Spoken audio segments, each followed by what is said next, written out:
आज बात करते हैं यूपी में सब इंस्पेक्टर की जो भर्ती आ रही है। 4,543 पद अनाउंस हो चुके हैं। इसी महीने के अंत से पहले वो फॉर्म आपको देखने को मिलेंगे। इसमें योग्यता आपको चाहिए ग्रेजुएशन।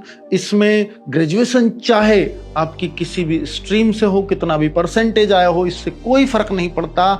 और एज आपको 21 से 28 जनरल की एज होती है, ईडब्ल्यूएस की भी सेम होती है, लेकिन इस बार 3 साल का एज रिलैक्सेशन मिला है, तो 21 से 31 साल तक एज वाले बच्चे फॉर्म भर पाएंगे। लेकिन अगर आप ओबीसी एससी एसटी हैं, जनरली 21 से 33 साल एज होती है उनकी, लेकिन इस बार 21 से 36 साल तक वो अपना फॉर्म भर पाएंगे।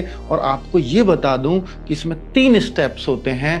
पहला स्टेप है सबसे पहला एग्जाम, दूसरा स्टेप है आपका फिजिकल जिसमें केवल रनिंग होती है और मापतोल होती है, तीसरा स्टेप है मेडिकल। तो मापतोल में क्या होता है, मापतोल में 168 सेंटीमीटर हाइट होनी चाहिए। अगर आप लड़की हैं तो 152 सेंटीमीटर हाइट भी चलेगी।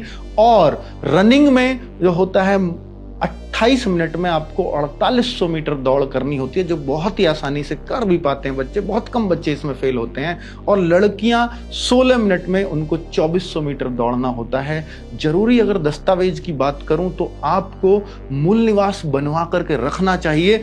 अगर आप जनरल कैटेगरी के हैं तो उसकी भी जरूरत नहीं है, अदर स्टेट के हैं तो मूल निवास की बिल्कुल जरूरत नहीं है। लेकिन अगर ओबीसी एससी एसटी कैटेगरी के हैं, ईडब्ल्यूएस के हैं, तो मूल निवास भी चाहिए और जाति प्रमाण पत्र भी आपको बनवाना होगा।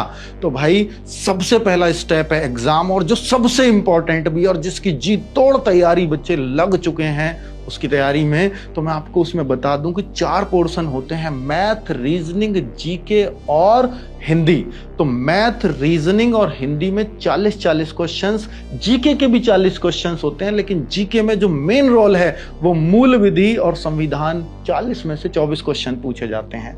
और ये 160 क्वेश्चंस 2 घंटे में आपको करने होते हैं। कोई नेगेटिव मार्किंग नहीं है, लेकिन 160 क्वेश्चन 400 मार्क्स के होते हैं। और अगर आपके 300 से लेकर के 320 के आसपास या इसके बीच में मार्क्स बनते हैं तो आपका फाइनल सिलेक्शन होने के बहुत अच्छे चांसेस होते हैं। और अगर आप एग्जाम, फिजिकल और मेडिकल इन तीनों स्टेज को क्लियर कर जाते हैं तो आप बन जाते हैं यूपी के अंदर सब इंस्पेक्टर।